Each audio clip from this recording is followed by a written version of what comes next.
ਮੇਰੇ ਨਾਲ ਇਸ ਵੇਲੇ ਲਾਈਨ ਦੇ ਉੱਤੇ CBC ਦੇ ਸੀਨੀਅਰ ਕੋਰਸਪੋਂਡੈਂਟ ਡੇਵਿਡ ਕਾਮਨ ਨੇ। ਡੇਵਿਡ ਇੱਥੇ ਬਰੈਂਪਟਨ 'ਚ ਨੇ ਪਿਛਲੇ ਕੁਝ ਦਿਨਾਂ ਤੋਂ, ਅੱਜ ਵੀ ਬਰੈਂਪਟਨ 'ਚ ਹੋਣਗੇ, ਕੱਲ੍ਹ ਵੀ ਬਰੈਂਪਟਨ 'ਚ ਹੋਣਗੇ। ਤਾਂ ਜਿਸ ਤਰ੍ਹਾਂ ਮੈਂ ਦੱਸਿਆ ਹੈ ਦਾ ਨੈਸ਼ਨਲ ਪ੍ਰੋਗਰਾਮ ਬਰੈਂਪਟਨ ਤੋਂ ਹੀ ਜਿਹੜਾ ਪੇਸ਼ ਕੀਤਾ ਜਾਵੇਗਾ ਅੱਜ ਵੀ ਔਰ ਕੱਲ੍ਹ ਵੀ 9 ਵਜੇ ਰਾਤ ਨੂੰ ਇਹ ਨੈਸ਼ਨਲ ਪ੍ਰੋਗਰਾਮ ਜਿਹੜਾ ਦਾ ਨੈਸ਼ਨਲ ਪੇਸ਼ ਕੀਤਾ ਜਾਂਦਾ ਹੈ। ਆਓ ਥੋੜ੍ਹੀ ਜਿਹੀ ਬਰੀਫ 'ਚ ਗੱਲਬਾਤ ਕਰੀਏ ਡੇਵਿਡ ਕਾਮਨ ਦੇ ਨਾਲ। ਡੇਵਿਡ, ਵੈਲਕਮ ਟੂ ਰੇਡੀਓ ਪ੍ਰਵਾਸੀ and good morning.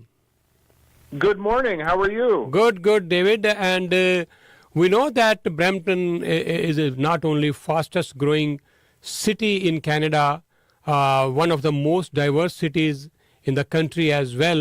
So Brampton has its own challenges, issues. So you have been meeting Bramptonians, you have been talking to them.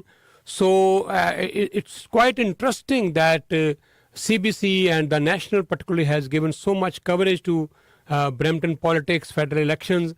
So far, what have you observed? You are talking to lots of people in Brampton.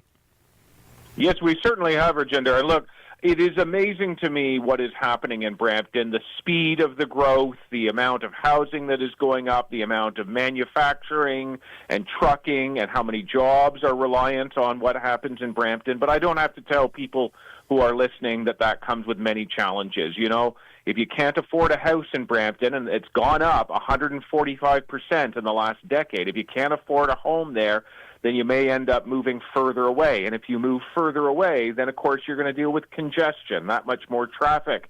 We talk about highways, we talk about transit. And so it's interesting listening to those as some of the big issues.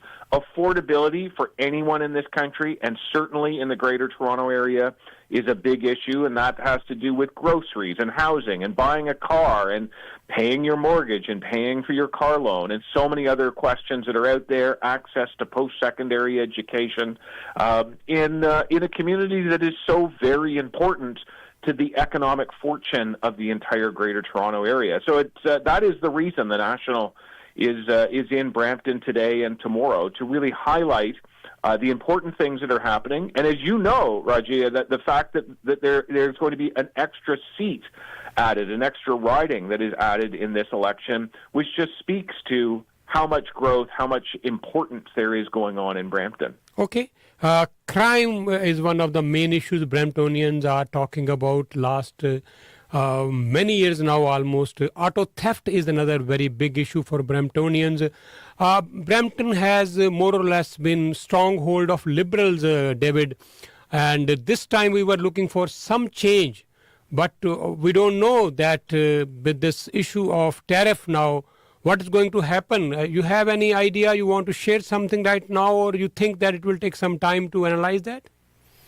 I wish I had the answers to what was going to happen out of the White House. I wish I could see inside Donald Trump's mind.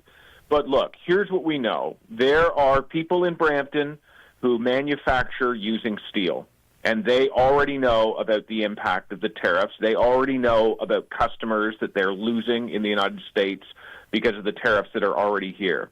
We know that on Wednesday, these global tariffs are supposed to come in, and that's not just hitting Canada, it's hitting every country in the world for very specific products. What we understand is that Canada might have less of a tariff imposed on us on Wednesday.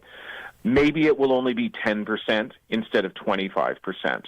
Maybe. We don't have that confirmed yet, but that seemed to be part of the conversation between Mark Carney and Donald Trump when they spoke on the phone on Friday. Okay, so that's the Wednesday tariffs. Then, of course, comes Thursday, and those are the auto tariffs. Now, you know there's the Stellantis plant in Brampton. There's lots of people who are employed making auto parts in Brampton, and so they're paying attention very closely to what happens there. We know that Donald Trump has threatened tariffs many times. We also know that he has mostly backed off of them or delayed them, postponed them.